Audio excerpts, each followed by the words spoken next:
at ako pagod na. Hindi na ako tong dating laging salat.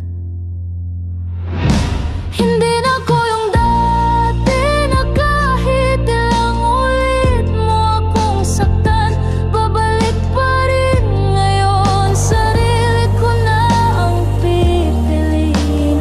Di ko na kaya ang lumuwas sa gabi.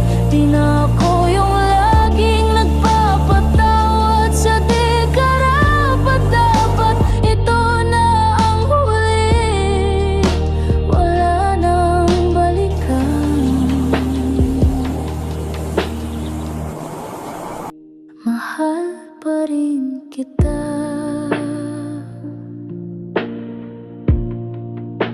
pero mas mahal ko na ang sarili ko.